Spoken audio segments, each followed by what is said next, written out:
ce serait tout de suite avec Cheikh Tidiane Diawo.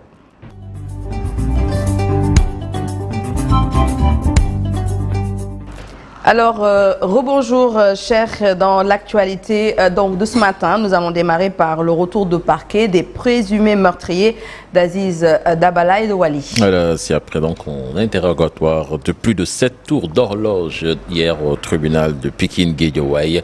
Ils sont accusés d'association de malfaiteurs d'assassinat avec acte de barbarie, vol aggravé et complicité. On voit cela avec Habib Faye. Ils bénéficient d'un retour de parquet. Les présumés meurtriers d'Aziz Dabala et de Wali sont présentés au procureur depuis ce matin. Ils ont encore subi un interrogatoire de plus de 7 tours d'horloge. Nabouley et consorts sont amenés par les éléments de la brigade d'intervention polyvalente au tribunal départemental de Pikine-Guédiawaye aux alentours de 11h du matin. Ils sont 7 personnes interpellées dans le double meurtre à Pikine Technopole. Le 7e larron, Fallou Diop, en cavale, est enfin capturé dans la mi-journée grâce à son père qui l'a livré au Pandore. Ils sont accusés d'association de malfaiteurs, d'assassinat avec des actes de barbarie, vol aggravé et complicité. Pour rappel, Mamadou Lamine Diaw dit Modulo est le premier suspect arrêté dans la nuit du Magal à Touba, précisément à Djanatul Mahwa ainsi que Ousseinou Diaw. Ils ont mis la main aussi sur les nommés Nabouley, ami proche du défunt danseur, Serigne Sarr, Omar Gueye puis Hassan Diaw. Les présumés assassins feront face à nouveau au maître des poursuites ce mercredi. Parlons d'un autre dossier porté disparu depuis dimanche. La jeune fille Aïcha Ndong, finalement retrouvée, Cheikh Tidiane Diawo. Morte dans une mare, d'après son père. C'est vers 20h qu'elle était partie à la boutique du quartier. Elle n'est plus revenue. Son corps a été retrouvé dans une mare au niveau du quartier Missira de Bargny. À Grand Yoff, c'est une certaine psychose qui s'est installée dans le quartier populaire de Darou Rahman, Amadou Diallo plutôt, a été abattu ce lundi vers 5h30 du matin selon les témoins et voisins. La victime était un chauffeur serviable et travailleur qui était très respecté dans le quartier, mais l'insécurité qui règne dans la zone devient inquiétante. C'est un reportage signé Yaïkou Mandiaï et Diafaraba.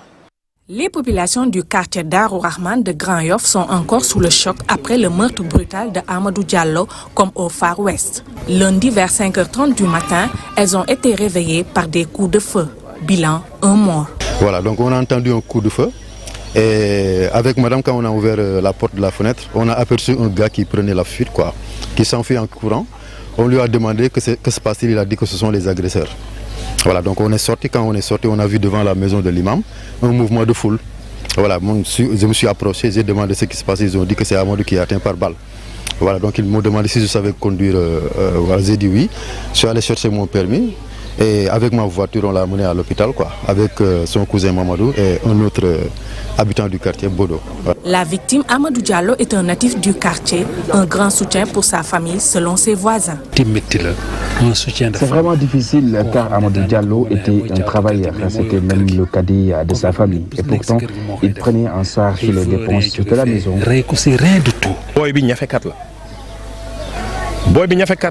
Beaucoup de personnes ne le connaissaient pas dans le quartier parce qu'il ne sortait pas beaucoup. Ce riverain se sent de plus en plus en insécurité dans ce quartier et interpelle les autorités. De ma part personnelle, j'interpelle les autorités à renforcer la sécurité ici à Grand Yoff. Nos délégués de quartier doivent aussi se réunir pour aller voir le commissaire et essayer de trouver des solutions à cette situation. La famille de la victime organise la cérémonie religieuse. Elle réclame justice pour Amadou Diallo. Et puis retenez que le syndicat démocratique des chauffeurs de taxi a sonné l'alerte. Beaucoup de leurs membres sont victimes d'agressions. La dernière en date donc survenue hier lundi à Grand Yoff. Vous entendrez dans le journal en Wolof Modou Ndiaye, secrétaire général du syndicat, qui en parle. Puis 845 kg de chanvre indien saisis à Differ par la brigade fluvio-maritime des douanes de Fimela. Les faits se sont déroulés dans la nuit du dimanche 25 25 au lundi 26 août. La contre-valeur est estimée à 69 millions de francs CFA. 4 individus ont été appréhendés, Gainaba.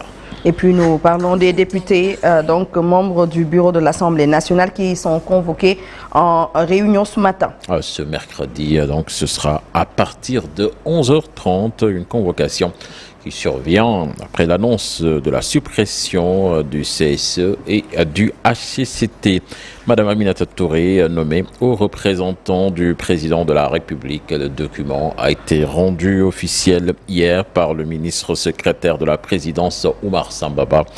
L'ancien Premier ministre a exprimé sa gratitude au chef de l'État à travers un post sur ses réseaux sociaux. Et puis, Pape Thiaw, officiellement nouvel adjoint d'Aliou Cissé. Dans un communiqué, la Fédération sénégalaise de football annonce que le vainqueur du championnat d'Afrique des Nations va remplacer à ce poste Régis Bogard, qui était en place depuis 2015. Et puis Diana, pour terminer, l'ouverture des Jeux paralympiques, c'est ce mercredi à Paris. 44 pays africains, dont le Sénégal, vont participer à ces Jeux. Voilà, c'était tout pour l'actualité nationale ce matin. Merci beaucoup, cher Tidjane Diawo. La participation d'ailleurs du Sénégal aux Jeux paralympiques, donc Paris 2024. Nous en parlerons tout à l'heure avec un entretien sur la participation